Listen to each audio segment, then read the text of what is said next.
ఓం నమః శివాయ. నమో నారాయణాయ. ఓం శ్రీ కర్మ నివారణ కాల భైరవాయ నమో నమః.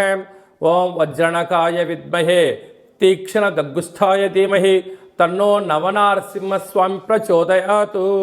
హరి ఓం.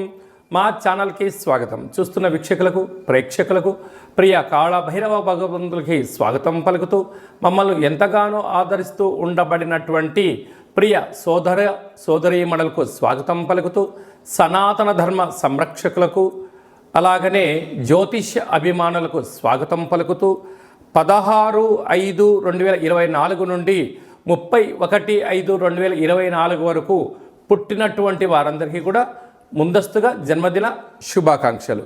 గతంలో వివాహం చేసుకున్న వారికి వివాహ వార్షికోత్సవ శుభాకాంక్షలు. మనకు వైశాఖ మాసం అనగానే పండగలకు కొదవలేనటువంటి మాసము కనుక అన్నవరంలో సత్యనారాయణ స్వామి యొక్క కళ్యాణము, స్వామివారిని స్మరించడం, ధ్యానించడం, వీలైతే ఇంట్లో మనం సంవత్సరానికి ఒక్కసారైనా శ్రీ రమా సహిత సత్యనారాయణ స్వామి వ్రతాన్ని ఆచరించుకోవడం వలన స్వామి యొక్క ఆశీస్సులు ఉంటాయి.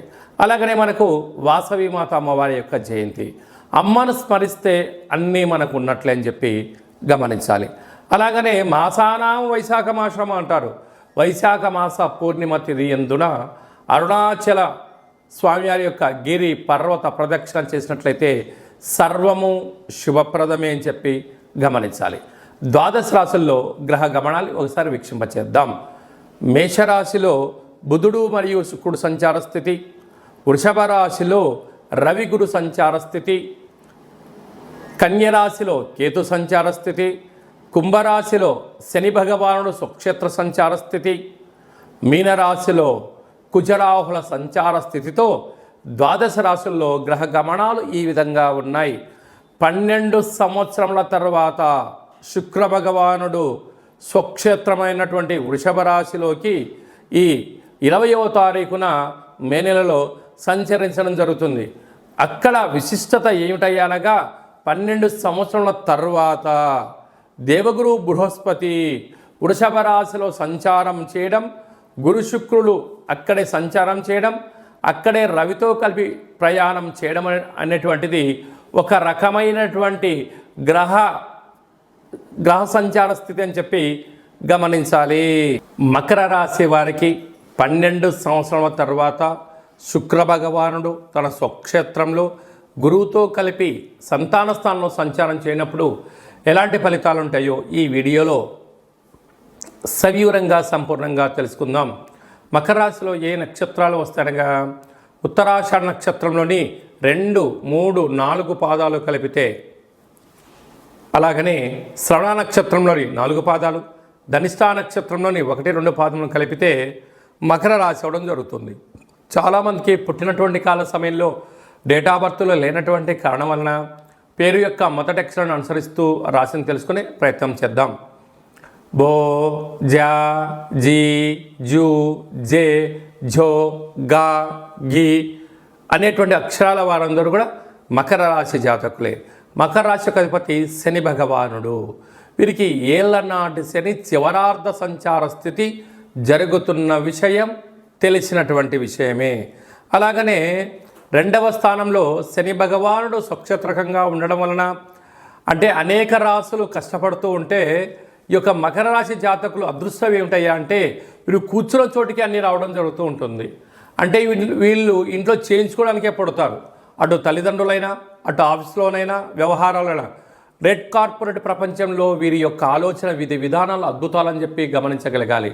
అంటే వీళ్ళు ఎక్కువ శాతంగా డాక్టర్లుగా, నీటి వ్యాపారాలు, హోటల్ వ్యాపారాలు, అనేక ప్రపంచ స్థాయిలో వీరి యొక్క సదస్సులు జరిగేటువంటి కార్యక్రమానికి అడ్మినిస్ట్రేషన్ డిపార్ట్మెంట్ అంతా కూడా వీళ్ళ దగ్గరే ఉంటుంది. కారణం ఏంటి? శని భగవానుడు అలా ఉండడం వల్ల అలాంటి అవకాశాలు వీరు సొంతమవుతాయి.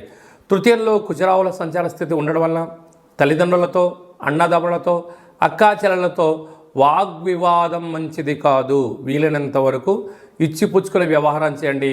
మానవ సంబంధాలుగా చూడండి. ఆర్థిక సంబంధాలుగా మీరు చూసారా, ఆ రోజు నుంచే మీ యొక్క దిగజాడుతనం ప్రారంభమవుతుంది. గమనించాలి. అర్ధాష్టమ బుధుడు, అర్ధాష్టమ శుక్రుడు నూతనమైన వస్త్రాలు, బంగారు ఆభరణాలు, క్రయ విక్రయాలు యోగదాయకం. 12 సంవత్సరాల తర్వాత శుక్ర భగవానుడు తన స్వక్షేత్రంలో రవి చేత, గురువు చేత సంచారము చేయడం వలన నూతనంగా వివాహమైన వారికి సంతాన యోగం, పిల్లల యొక్క చదువులు, పిల్లలకు అభివృద్ధిలో విజయం సాధించడం, తల్లిదండ్రుల నుంచి రావాల్సిన స్థిరచరాస్తులు వచ్చే అవకాశాలు ఉన్నాయి.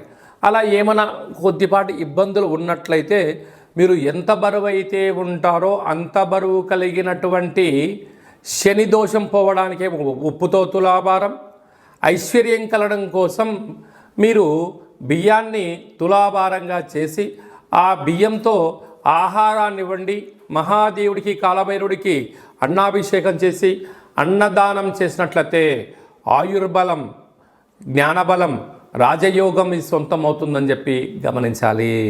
మే నెలలో మనకు 16వ తారీఖు నుండి 31వ తారీఖు వరకు ముఖ్యమైనటువంటి పండుగల గురించి క్లుప్తంగా, సవివరంగా, సంపూర్ణంగా తెలుసుకుందాం. మనకు 16వ తారీఖున వైశాఖ మాస శుక్లపక్ష అష్టమి గురువారము మఖా నక్షత్ర సందర్భంగా, అలాగనే 23వ తారీఖున వైశాఖ మాస పూర్ణిమ సందర్భంగా 31/5/2024 వైశాఖ మాస బహుళపక్ష అనగా కృష్ణపక్ష అష్టమి శుక్రవారం శతభిష నక్షత్ర సందర్భంగా మనము కాళభైరవ స్వామిని స్మరించడం, ధ్యానించడం, కాళభైరవ స్వామికి ఒక ముడుపు కట్టడం, అలాగనే కూష్మాండ దీపాన్ని పెట్టుకోవడం, కాళభైరవ స్వామివారిని స్మరించడం మనకు యోగం అని చెప్పి గమనించాలి. కలియుగ కాలంలో కాలాన్ని శాసింపజేసే శక్తి కేవలం కాళభైరవ స్వామివారికే ఉంటుంది కనుక కాలం మనకు అనుకూలించాలన్నా, అంటే విద్యార్థులు బాగా చదువుకొని పరీక్ష రాసి ఉత్తీర్ణత సాధించాలనుకున్నా, బాగా చదివినటువంటి స్టూడెంట్స్కు మంచి ఉద్యోగం రావాలనుకున్నా, వివాహం కావాలనుకున్నా, సత్సంతాన సౌభాగ్య స్థితి కావాలనుకున్నా, వృత్తి, ఉద్యోగ, విదేశీయాల, రాజకీయ, వ్యాపార రంగ సేవా కార్యక్రమాల్లో చురుకుగా పాల్గొనడం, విజయాన్ని సాధించగలగాలి అన్నట్లయితే కళౌ కాళభైరవ అంటారు. కలియుగ కాలంలో కాళభైరవ స్వామిని స్మరించడం వలన సకల భూత, ప్రేత, పిశాచ, బ్రహ్మర, యక్షర, యమదూత, శాకిని, డాకిని గ్రహబంధనాలు, సంచిత ప్రారబ్ధ ఆగమిక కర్మలు తొలగిపోయి నరదృష్టి నివారణ కలిగి అన్నింటా విజయం, అన్నింటా విశేషమైనటువంటి వ్యాపార ఆకర్షణ, విద్యాకర్షణ, జ్ఞానాకర్షణ కలిగి జీవితం సువర్ణమయం అవుతుందని చెప్పి గమనించగలగాలి. వీలైతే మీరు ఇంట్లో కాళభైరవ స్వామికి పూజా కార్యక్రమం ఆచరించుకోండి. కుదరలేదు, మన యొక్క దేవాలయంలో 4 మంగళవారాలు, 4 శనివారాలు, శుద్ధాష్టమి, పూర్ణిమ, బహుళాష్టమి సందర్భంగా ఒక్కొక్క నెలలో ఒక్కొక్క కాళభైరవ స్వామి వారు ఉంటారు. కాళభైరవ స్వామి వారి యొక్క పూజ, కాళభైరవ స్వామి యొక్క సౌభాగ్య ముడుపు, కాళభైరవ స్వామికి కూష్మాండ దీపము, హోమ కార్యక్రమాలు చేయించి ఆసక్తి గలవారు ఈ కింద సంప్రదించినట్లయితే మీకు ప్రత్యేకంగా వాట్సాప్ కాల్ ద్వారా, వీడియో కాల్ ద్వారా పూజ చేయించి స్వామి యొక్క ప్రసాదాన్ని మీకు అందజేయడం జరుగుతుంది. ఆసక్తి గలవారు ఈ కింద సంప్రదించి మీ గోత్రనామాలను నమోదు చేసుకోగలరు. ఇంకనూ మనం విజయం సాధించగలగాలి అన్నట్లయితే కాళభైరవ స్వామి వారి యొక్క పాత్ర ఇది స్వర్ణాకర్షణ కాళభైరవ అక్షయ పాత్ర అంటారు. అక్షయము అనగా నశించబడినటువంటిది. ఇందులో రాసులు 12 ఎలా ఉంటాయో 12 రాసులను ఇందులో అచ్చు వేయడం జరుగుతుంది అని చెప్పి గమనించాలి. కనుక ఈ యొక్క పాత్ర యొక్క విశిష్టత ఏమిటనగా శబ్ద తరంగాల ద్వారా ఓంకార శబ్దం రావడము, ఈ శబ్దం ఇంట్లో ప్రసరించడం వలన సకల దుష్టగ్రహాలు వెళ్ళిపోవడము, మానవుని శరీరంలో ఉండబడినటువంటి షట్చక్రాలు వికసింపజేయడము, తను ఏదైతే అనుకుంటాడో దాంట్లో విజయం సాధించడం జరుగుతుందని చెప్పి గమనించగలగాలి. గృహంలో నివసిస్తున్నటువంటి జ్యేష్ఠాదేవి ఈ శబ్ద త్వరితకి బయటికి వెళ్ళిపోయి గ్రామ, రాష్ట్ర, దేశ, ప్రపంచ స్థాయిలో సంచరిస్తూ ఉండబడినటువంటి ధనలక్ష్మీదేవి అమ్మవారు గృహంలోకి స్వాగతం పలుకుతుందని చెప్పి గమనించాలి. ఈ పాత్రను ఎలా ఉపయోగించాలో ఒకసారి గమనిద్దాం. ఓం కాళభైరవాయ నమః. హరి ఓం.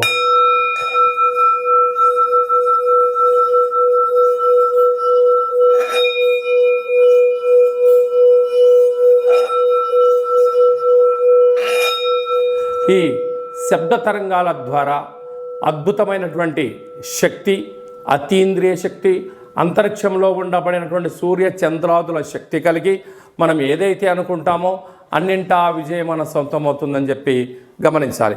ఈ అక్షయ పాత్రతో పాటు కాళభైరవ స్వామి యొక్క పిరమిడ్ని, డాలర్ని, కంకణాన్ని ఏర్పాటు చేయించి మీకోసం ప్రత్యేకంగా కాళభైరవ హోమ కార్యక్రమం చేయించి వీడియో కాల్ ద్వారా చూపించి నక్షత్రాలు 20 ఎలా ఉంటాయో 27 రకాల వస్తువులతో దిష్టి తీయించి మీకు మంచి ఐశ్వర్యాన్ని ప్రసాదించడం జరుగుతుంది. కనుక ఆసక్తి గలవారు ఇంటింటా కాళభైరవం అనేటువంటి అక్షయపాత్ర కార్యక్రమంలో పాల్గొందాం. ఐశ్వర్యాన్ని సొంతం చేసుకుందాం. అష్ట కష్టాలను దూరం చేసుకుందాం. అదే కాకుండా మీ వ్యక్తిగత జాతకం తెలుసుకోవాలనుకుంటున్నారా? మీ పేరు, పుట్టినటువంటి తేదీ, నెల, సంవత్సరం, సమయం మీరు రాసి పంపించినట్లయితే 100 సంవత్సరాల జాతకాన్ని వ్రాసి పంపించి మీరు పుట్టినప్పుడు గ్రహ గమనాలు ఎలా ఉన్నాయి, ప్రస్తుతం ఎలా ఉంటున్నాయి, రాబోయే కాలంలో ఎలా ఉండబోతున్నాయో సవివరంగా సంపూర్ణంగా తెలియజేయడం జరుగుతుంది. చాలామందికి పుట్టినటువంటి కాల సమయంలో డేటా బర్త్లు లేనటువంటి కారణం చేత పేరు యొక్క మొదటి అక్షరాన్ని అనుసరిస్తూ రమణ శాస్త్రం ద్వారా మీకు రాశిని తెలియచేస్తూ కాళభైరవ ఉపాసన చేత భూత, భవిష్యత్, వర్తమానాన్ని తెలియజేయడం జరుగుతుందని చెప్పి గమనించాలి. ఆసక్తి గలవారు ఈ కింది నెంబర్ని అపాయింట్మెంట్ తీసుకొని సంప్రదించగలరు. అలాగా మీకు పుట్టినటువంటి పిల్లలకు మాసంలో ఏ మాసంలో పుడితే ఎలాంటి పేర్లు పెట్టుకోవాలి, ఆ యొక్క నక్షత్రంలో ఉన్న ఆధ్యాత్మికమైనటువంటి పేర్లను సూచించడం జరుగుతుంది. మీ అబ్బాయికి కానీ అమ్మాయికి కానీ వివాహం అవ్వడం లేదా, జాతకంలో ఎలాంటి యోగాలు ఉన్నాయి, ఎలాంటి దోషాలు ఉన్నాయో తెలుసుకొని ఆ వివాహ ప్రయత్న కార్యక్రమంలో విజయం సాధింపచేయడము, అదే కాకుండా వచ్చినట్టు వధువు వరుడు యొక్క గ్రహమైత్రి పరిస్థితి ఎలా ఉంటుంది, వీరికి కలిగే అద్భుతాలు, గ్రహ యోగాలు కూడా తెలియజేయడం జరుగుతుంది. గతంలో వివాహమైన దంపతులు తరచుగా గొడవ పడడం కానీ ఇబ్బందులు పడుతున్నట్లయితే ఆ స్వల్పమైనటువంటి కాళభైరవ ఉపాసన చేత పేరులో స్వల్పమైనటువంటి మార్పు చేయడం వల్ల శ్రీ పార్వతీ పరమేశ్వరులు ఎలా కలిసి ఉంటారో ఆ విధంగా మీకు ఆధ్యాత్మిక సలహాలు, సూచనలు కూడా ఇవ్వడం జరుగుతుంటుంది. అలాగే చాలామందికి కాళభైరవ స్వామి వారి యొక్క పూజ ఎలా చేసుకోవాలి, కాళభైరవ మంత్ర ఉపాసన ఎలా చేయాలో అనుకుంటున్న వారందరికీ కూడా మన యొక్క దేవాలయంలో కాళభైరవ ఉపాసన మీకు ఇస్తూ, సాధన చేయిస్తూ, కష్టాలను దూరం చేయిస్తూ ఐశ్వర్యం దగ్గర చేసే ప్రయత్నం జరుగుతుంది. కనుక మనమందరం కూడా కాళభైరవ స్వామిని స్మరిద్దాం, కష్టాన్ని దూరంగా చేసుకుందాం, ఐశ్వర్యానికి స్వాగతం పలుకుదాం. అందరిపైనను వైశాఖ మాసంలో శ్రీ రమా సహిత సత్యనారాయణ స్వామి యొక్క ఆశీస్సులు, వాసవీమాత అమ్మవారి యొక్క జయంతి ఆశీస్సులు, వైశాఖ మాస పూర్ణిమ ఆశీస్సులు, లక్ష్మీ నరసింహస్వామి యొక్క జయంతి ఆశీస్సులు ఉండాలని కోరుకుంటూ ఆశీర్వచనం. ఓం శతమానం భవతి శతాయు పురుష సతేంద్రియ ఆయుష్యేవేంద్రియే ప్రతిష్టతి ధనం ధాన్యం బహుపుత్రలాభం శత సంవత్సరం దీర్ఘమాయు. సర్వే జనా సుఖినో భవంతు, లోకా సమస్తా సుఖినో భవంతు. సర్వం శివార్పణమస్తు. ఈ వీడియో మీకు నచ్చినట్టయితే లైక్ చేయండి, షేర్ చేయండి, మా ఛానల్ని సబ్స్క్రైబ్ చేసుకోండి. మేము చేస్తున్న వీడియోలు మీకు ముందస్తుగా నోటిఫికేషన్ రావాలి అన్నట్టయితే పైన గంట సీమలు ప్రెస్ చేసి ఆల్ అనే బటన్ కూడా ప్రెస్ చేయండి. ఇంకా నువ్వు స్వామివారి యొక్క ఆశీస్సులు పొందగలగాలి అన్నట్లయితే మీరు ఎవరి క్షేమాన్ని అయితే కోరుకుంటున్నారో, లేక మీ క్షేమాన్ని ఎవరైతే కోరుకుంటున్నారో వారికి కూడా ఈ వీడియోను ఫార్వర్డ్ చేసి భగవంతుడి యొక్క ఆశీస్సులు పొందగలరు, హిందూ ధర్మాన్ని కాపాడగలరు.